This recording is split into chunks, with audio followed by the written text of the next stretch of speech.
오늘 새벽 우리에게 주신 하나님의 말씀은 시편 96편입니다. 새 노래로 여호와께 노래하라.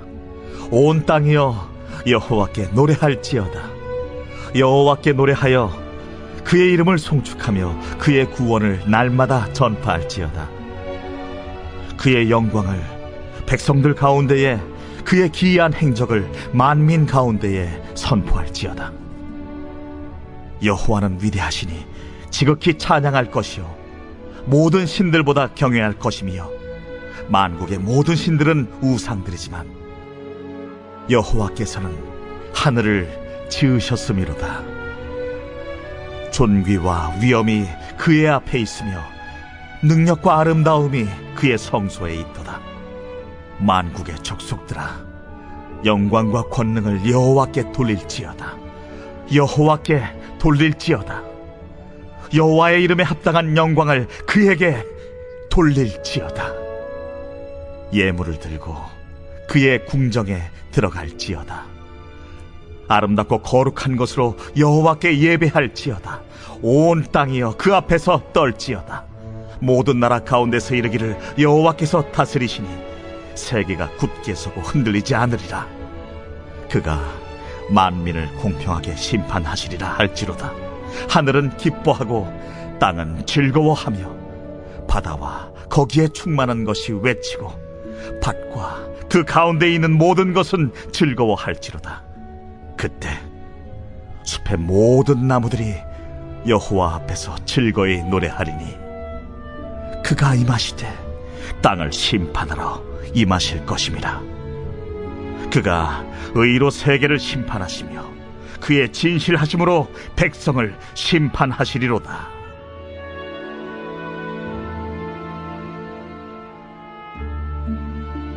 오늘 새벽에도 하나님의 은혜가 우리와 함께하기를 축복합니다. 신앙생활은 기억하고 되새김을 함으로 신앙생활을 하게 됩니다. 돌아오는 주간, 이번 주간에도 우리가 성찬 성례전을 합니다. 성찬 성례전은 예수님께서 직접 제정하신 성례전입니다. 그래서 주님께서는 이 성찬을 할 때마다 너희는 이것을 행하여 나를 기념하라, 즉 나를 기억하라 라고 말씀을 하십니다.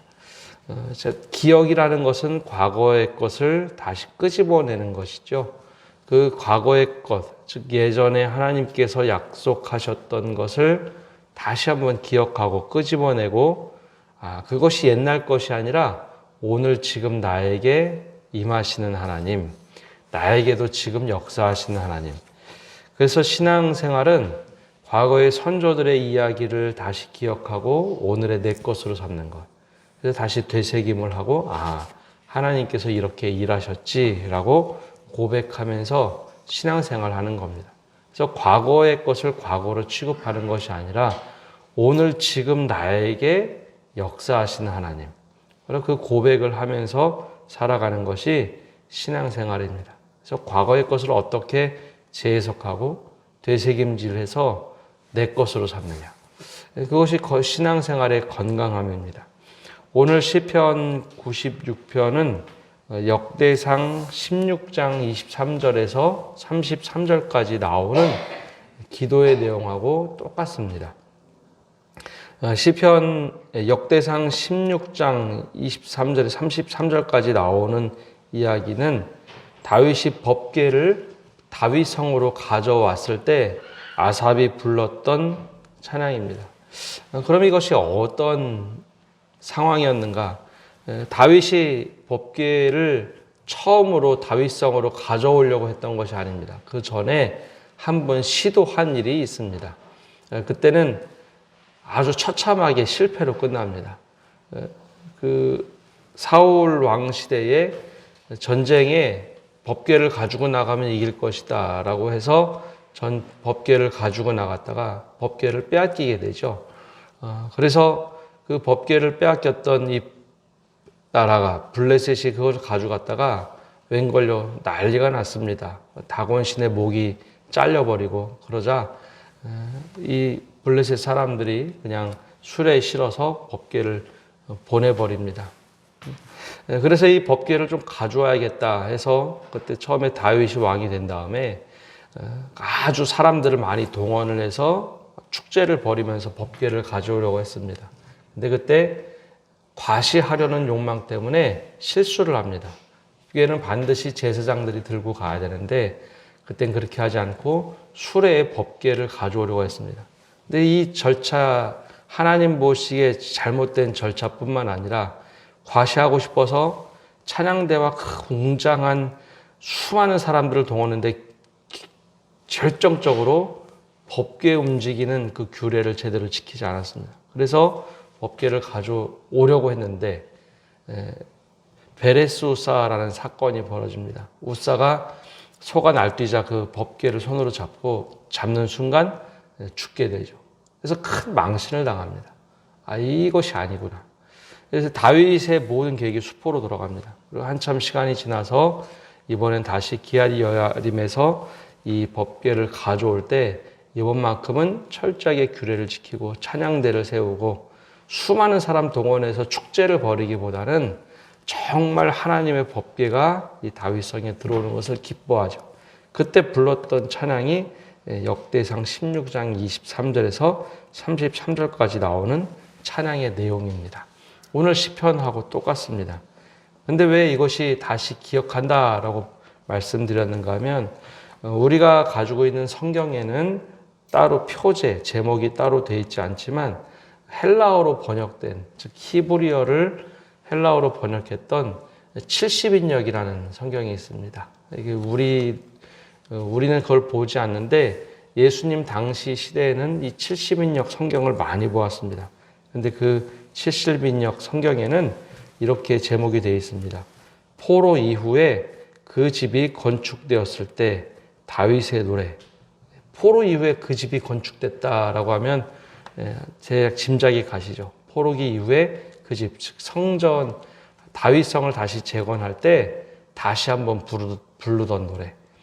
다윗 시대에 법궤를 가지고 와서 장막에 넣어놓고 막 기뻐하며 찬양했던 모습이 포로기 이후에 다시 한번 또 다윗의 성전을 다시 건축하면서 기뻐했던 노래라는 겁니다. 그러니까 이 포로기 이후에 다시 한번 이 찬양을 똑같이 드리는데 느낌이 다른 겁니다. 승승장구하던 다윗이 법궤를 가져와서 막 하나님을 찬양했던 똑같은 노래인데 지금은 나라가 완전히 패망했습니다.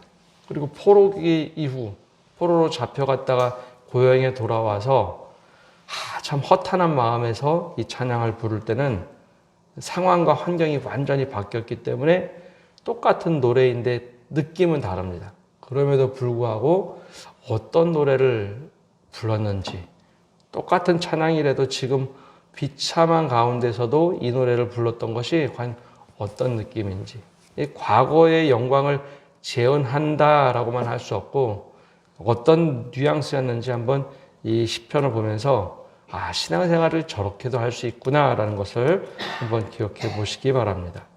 제일 처음에 우리 1절에 이렇게 고백을 하죠.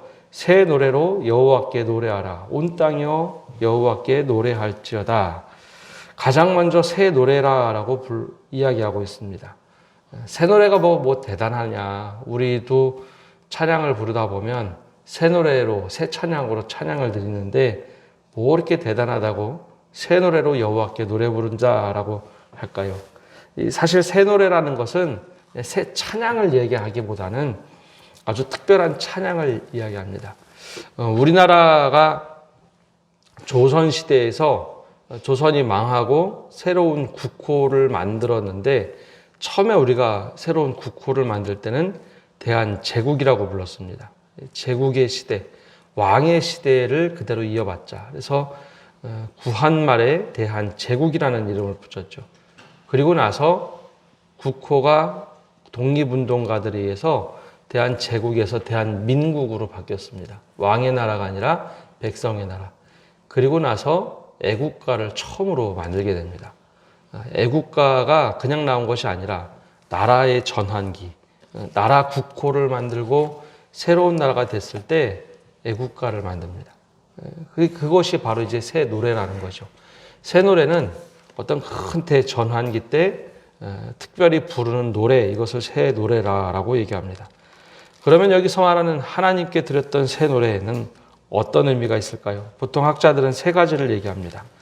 하나님을 찬양하기 위해서 음악 분야에 탁월한 재능을 가지고 있는 자들이 새로운 곡조를 지어서 하나님께 드리는 찬양이다라는 뜻도 있지만 그건 가장 보편적인 이야기입니다. 또 다른 의미는 여호와를 찬양하는 자들이 하나님을 찬양할 때마다 하나님의 선함에 감동되어서 그 심령을 새롭게 품었다라는 의미로 새 노래라고 불렀습니다. 아주 놀라운 날 하나님, 내가 정말 마음을 가다듬고 하나님 앞에 늘 새로운 마음으로 나오겠습니다. 그 내면에 날마다 새로워지는 것을 의미합니다. 마지막으로는 하나님을 찬양하는 자들이 매일 새로운 구원을 경험하고 부르는 노래, 이것을 또 새 노래라고도 합니다. 이 다윗성에 가져 들어오면서 하나님께 불렀던 이 찬양, 서로 이 보완되는 의미를 함축해서 보면 하나님께서 우리를 인도하셨기 때문에 날마다 우리가 그 기억을 하고 하나님의 선하심을 찬양합니다 라는 고백이 바로 이 새 노래입니다. 그 법궤를 가지고 들어온 다음에 하나님을 찬양하는데 이렇게 2절에서 6절까지는 스스로 하나님께 온전히 올려드리는 찬양을 합니다. 그의 구원을 날마다 전파하자. 더 나아가서 우리 하나님께서 행하신 일들을 만민 가운데 선포하자. 그러니까 우리가 하나님의 이름을 막 찬양하는 모습이 나옵니다. 그럼 이 다윗 시대와 포로기 시대 뭐가 다를까요? 다윗 시대는 승승장구하던 시대였습니다. 역시 하나님 우리와 함께 하셔. 그러니 우리에게 이렇게 힘을 주셨어 하는 자신만만한 상황 속에서 하나님을 찬양하던 노래였습니다. 근데 포로기에 잡혀갔다 돌아왔을 때는 좀 다릅니다. 나라도 완전히 망했죠. 우리가 하고 싶은 대로 할 수 있는 것이 별로 없었습니다. 고향에 돌아오니 폐허가 됐습니다. 근데 그럼에도 불구하고 우리의 상황 때문에, 우리의 환경 때문에 하나님의 이름이 높여지지 않을 수는 없다는 겁니다. 하나님은 여전히 하나님이시고 우리가 상황이 이렇게 어렵다고 한들 우리가 구원을 못 받았는가? 그렇지 않다는 겁니다.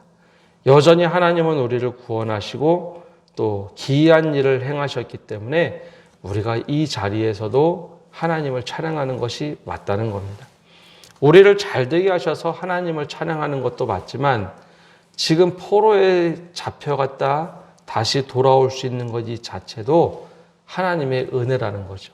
우리가 잘 됐을 때도 하나님을 찬양하는 거 맞지만 포로지에서 돌아와서 우리의 연약함이 고스란히 드러났지만 그 속에서도 하나님 찬양하는 것이 맞다라는 고백입니다. 그래서 3절에 그의 기이한 행적을 만민 가운데 선포할지어다. 이것은 다윗이 당당하게 찬양했던 모습이기도 하지만 포로로 끌려가서 완전히 우리가 아무것도 할 수 없다고 생각했지만 그 포로지에서 다시 우리를 구원하신 하나님, 우리의 연약하지만 아무것도 할 수 없지만 그 또한 하나님의 기이한 일이다라고 하면서 만민 가운데 선포하자. 만민 가운데 이 복음을 선포하자라고 하나님을 찬양하는 것이 1절에서 6절까지 고백입니다. 근데 여기서 끝난 것이 아니라 7절에서 13절까지는 이 찬양의 영역이 확장이 됩니다. 우리만 찬양하는 것이 아니라 7절부터는 이렇게 고백을 하죠. 만국의 족속들아 영광과 권능을 여호와께 돌릴지어다. 여호와께 돌릴지어다. 우리만 찬양하는 것이 아니라 우리가 정말 함성을 다해서 하나님 찬양하고 복음을 선포하고 여러 민족들 가운데 하나님 살아계시다라고 선포하고 나갈 때 우리만의 하나님이 아니라 우리를 압제하거나 어떤 민족이건 그들 또한 우리에게 역사하신 하나님을 보고 그들이 하나님께 영광과 찬양을 돌리도록 그것이 맞다라고 고백을 합니다. 한번 상상을 해보시죠. 다윗 시대는 그래도 이 찬양이 괜찮았습니다. 나라를 확장하고 주변에 있는 나라들이 볼 때, 야, 다윗이 왕이 되니까 하나님이 그와 함께 하는구나. 태평성대를 이루는구나. 영토를 확장하죠. 자신의 모든 성들과 국고성, 즉 지방에 있는 모든 성들을 새롭게 만들었습니다. 그 기세가 솔로몬 시대까지 이어졌죠. 그때 주변에 있는 나라들이 역시 하나님이 함께 하시는 이스라엘이 저렇게 승승장구하는구나. 만민들이 주변에서 찬양할 수 있습니다. 함께 이 조건이 됩니다. 근데 포로기 때는 정말 다릅니다. 포로기 때는 나라가 망했기 때문에 너희 하나님이 너희 버렸나 보다 라는 소문이 주변 국가에 쫙 돌았습니다. 근데 포로지에서 돌아오는 사람들이 동일하게 이 찬양을 하는 것은 우리의 모습이 이렇게 어렵고 힘들다고 해서 하나님이 찬양받지 못할 이유가 없다는 겁니다. 완벽하게 불가능한 상황에서도 하나님이 우리를 포로지에서 고향으로 돌려보내셨던 이것도 하나님의 기이한 일이고, 우리가 이렇게 비참한 가운데도 하나님이 구원의 손길을 펼쳐주셨으니 만민들아 이것을 보고 하나님께 영광을 돌리고 권능을 돌려라 하는 찬양입니다. 상황과 환경이 바뀌었다고 해서 이 찬양이 바뀔 수가 없고 여전히 하나님이 역사하고 계시다라는 것이죠. 그래서 우리가 잘되고 못되고가 아니라 우리에게 일하시는 하나님, 그 하나님을 찬양하는 것이 맞다는 겁니다. 그래서 7절에서 13절까지는 우리만의 찬양이 아니라 모든 나라들, 모든 세계가 하나님을 찬양하자. 하나님이 다스리시니 그 하나님을 높여드리죠. 그래서 10절에도 모든 나라 가운데서 이르기를 여호와께서 다스리시니 세계가 굳게 서고 흔들리지 않으리라. 그가 만민을 공평하게 심판하시리라 할지로다. 더 나아가서 하늘까지도 기뻐하고 땅은 즐거워하고 바다와 거기에 충만한 것이 외치고 밭과 그 가운데 있는 모든 것은 즐거워할지로다. 그때 숲의 모든 나무들이 여호와 앞에 즐거이 노래하자라고 찬양을 하고 있습니다. 우리에서 시작해서 모든 세계가 찬양하도록 하는 것. 그래서 마지막에는 백성을 심판하시고 의로 세계를 심판하시는 하나님. 그래서 우리의 상황과 환경이 어렵다고 해서 하나님이 역사하지 못하는 것이 아니라 우리의 연약함을 통해서도 일하신 하나님. 그리고 그 고백을 할 때 모든 세계가 하나님 찬양하도록 선포하고 그 하나님의 놀라운 일들을 우리가 알리자. 이것이 이스라엘 백성들의 고백입니다. 근데 놀랍게도 이스라엘 백성들이 자신들만 하나님 믿는다고 했는데 이 시편도 아주 독특하게 온 세계가 하나님을 찬양하도록 만들자라는 고백입니다. 오늘 이 찬양 고백을 우리의 신앙 고백으로 한다면 내가 잘 돼서 하나님 찬양하고 내가 안 되면 하나님에 대해서 이야기하는 것, 부끄럽게 생각하는 것, 그것이 잘못됐다는 겁니다. 우리의 상황과 환경에 상관없이 하나님은 여전히 하나님이시고 우리의 연약함을 통해서도 역사하신 하나님. 우리 연약한 가운데도 우리를 건져주신 그 하나님을 고백하고 찬양할 때 주변의 모든 사람들도 하나님 찬양할 수 있도록 복음 증거자로 살자라는 고백입니다. 오늘도 이 시편 말씀을 통해서 은혜를 받으시고 또 우리가 하나님 찬양하고 증거할 수 있는 성도 여러분 되시기를 바랍니다. 기도하겠습니다. 하나님, 오늘 새벽에 주님 앞에 기도하며 나갑니다. 주님께서 우리를 선하게 인도하여 주옵소서. 우리가 제일 좋은 상황, 잘 나갈 때도 하나님 찬양하게 하시되 반대로 우리가 가장 힘들 때도 그 동일한 찬양의 고백을 하나님께 드리게 하여 주옵소서. 새 노래로 하나님을 찬양하라 라고 시편 기자가 고백했던 것처럼 정말 대전환기에 하나님을 찬양하도록 은혜 내려 주시옵소서. 하나님이 우리를 다스려 주시고 하나님이 우리와 함께 하심을 날마다 내가 먼저 느끼게 하여 주옵소서. 포로지에서 돌아왔던 백성들이 동일한 찬양을 들었던 그것을 보면서 내가 정말 잘되고 잘될 때도 하나님께 찬양드리게 하시고 가장 힘든 순간에도 하나님께서 나에게 어떻게 역사하셨는지 그 일들을 내 주변에 증거하고 전할 수 있는 저희가 되게 하여 주옵소서. 그래 그 복음을 나만이 삼고 살아가는 것이 아니라 복된 소식을 이웃들에게 증거하고 또 복된 소식이 단지 이웃들만 아니라 열방과 민족에도 선포되어서 온 세계가 하나님 찬양하는 날이 오도록 우리가 부지런히 기도하고 열심히 낼 수 있도록 은혜 내려 주옵소서. 하나님, 고난 중에서도 하나님 찬양할 수 있는 믿음 주시고 그것을 다시 기억하고 하나님 올려드릴 때 역시 하나님은 믿음의 사람들과 함께 하시되 저 어려운 가운데도 하나님 찬양하는 것이 진정한 찬양이다라는 그 모습을 보고 주변에 있는 모든 사람들이 하나님을 믿고 함께 믿음의 길을 동참할 수 있도록 복음의 전도자가 될 수 있도록 우리의 삶을 인도하여 주옵소서.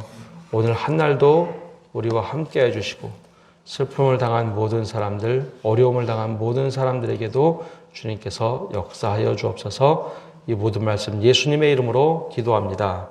아멘.